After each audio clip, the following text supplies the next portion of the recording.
Welcome, Michael Wickerson at Wickerson Studios. I'm headed back to teaching the digital hand in the human hand in digital sculpture at the Kansas City Art Institute this spring. However, I think I owe it to my students not to go in and teach them uh,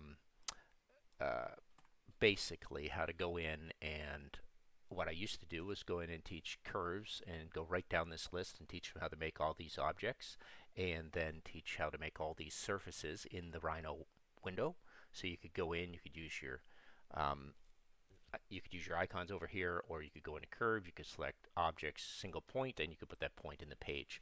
But what I try to do immediately while doing that, you'll see this script running right here.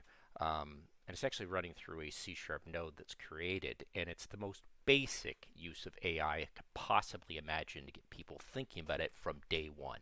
So learning Rhino3D with artificial intelligence 101, actually probably 01 or 1, the first lesson possible.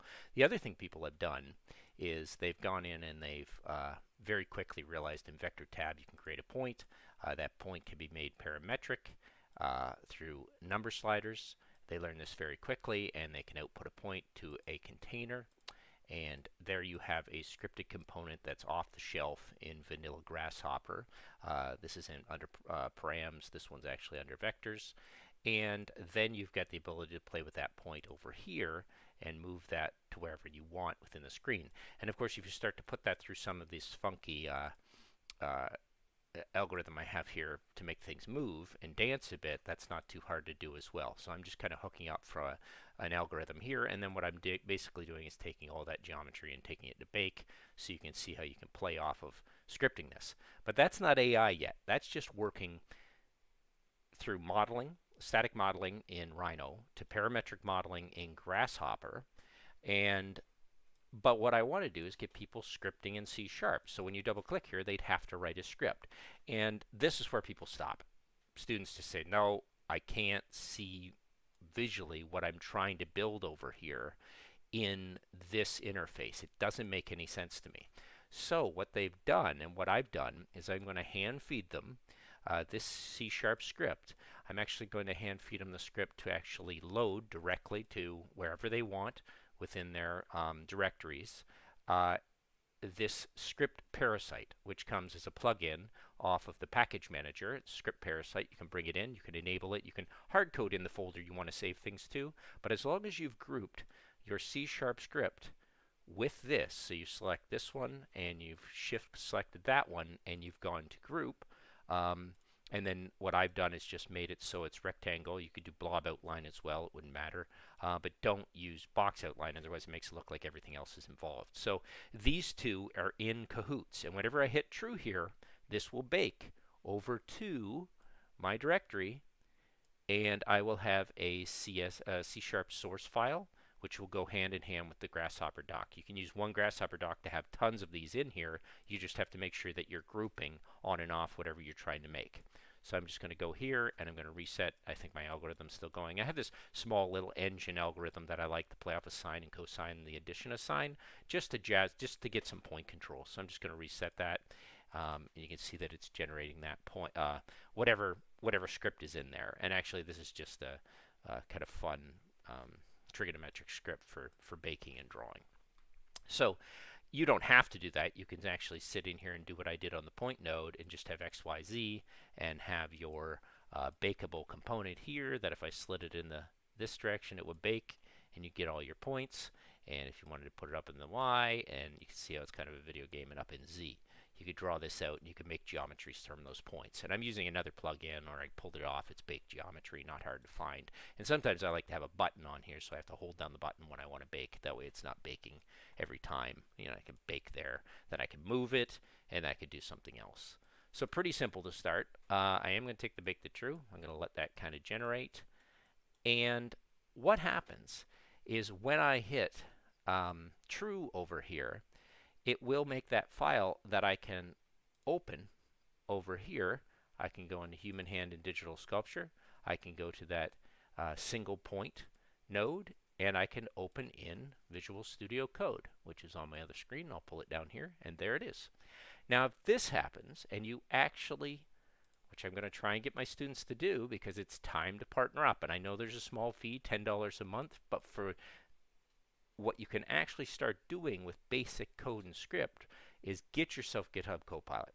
I really want to recommend it. And sometimes I go in here and I jump into, obviously I jump into ChatGPT to get some ideas if I'm getting stuck, but I find GitHub Copilot really works better with the Rhino common, and I just shut it for some reason. So we don't have to do that. We just go back in here and hit open from Visual Studio. And I have the script here. And all I have to do is type in text what I wanted to do. So create a single point. And then there were the outputs. And I will get more complex with this, and I'll show you how you can just type in the ChatGPT, or you can actually, I don't know why I'm getting all this stuff, or you can try to just use GitHub Copilot on your own. It's up to you. But you can also learn how to script very quickly, and then your inputs or outputs are something that you can find a way from your experience how to work the C# node by adding more variable inputs, setting the access correctly, and setting the type hints. Obviously, these need to be doubles for X, Y, Z. And we can put that point on. You can see that I can generate that. And you see I still have the bake on, which I probably need to take off. I'll just put it to button so it's not baking while I do it. But basically, we can have that parametric model. So you're using AI. I'm going to set this back in again. This node here, get it moving, and do my addition node for my little engine. And it's fairly repetitive, but I'm going to start giving these scripts over all in one. We're going to be going down the curve tab and looking at these scripts that have been made off the shelf to use, but really we're going to go back to curve menu, point objects, and the next one we'll do multiple points. So if I select multiple points, you can see that I can start to put in many. And that will be the exact same thing as going in here and saying, okay, instead of these points that are happening, what if I had a range? Just one way to bring in these as a domain going through here. If that range was influencing X, you could see that we have a nice little system of these being drawn. And if I put that range into the same thing into Y, things start to get pretty cool. And there it goes as it starts the script. And then I'm just going to take one more range and let that come through with a little relay tab, my addition to my Z. And now let's see what types of crazy geometries we end up getting as we go to true. We end up gridding out this wonderful grid system right here as it crawls through. So you're getting extremely strong in what you're doing. And you can choose when to bake that if you want. And it's a nice way to produce geometries with the use of not getting stuck at the computational level. So a lot of people have no problem going from the modeling level to the parametric level. That can slow some people down, just making this one thing in like this and understanding that. But I think a lot of students have had experience with that by far, that they're actually starting to challenge themselves either in the C# node or they're challenging themselves with the ghpython node. And depending on what language you want to write, that's fine. But they do have this wonderful script Parasite for C#, which you can activate to true, which generates your scripts over here. And you're able to then open those up in Visual Studio Code, and then you can use AI to write it. Now, if you're very good at it and you're okay at Rhino documentation and you trust GPT, then go ahead and do that. That'd be fine. But this is how I'm going to start it, and I'm just going to keep going as I slowly plug through teaching all in Rhino and all in curves and all in surfaces, and I'll probably get into solids, meshes, and subdivisions as well, and certainly transformations are going to come in, and we're going to write more and more complex node scripts that are basically large Grasshopper scripts all packed in to, very interestingly enough, just packed into one C# node, which is just like making a cluster. And I'm going to avoid Python. I know that kind of irritates people.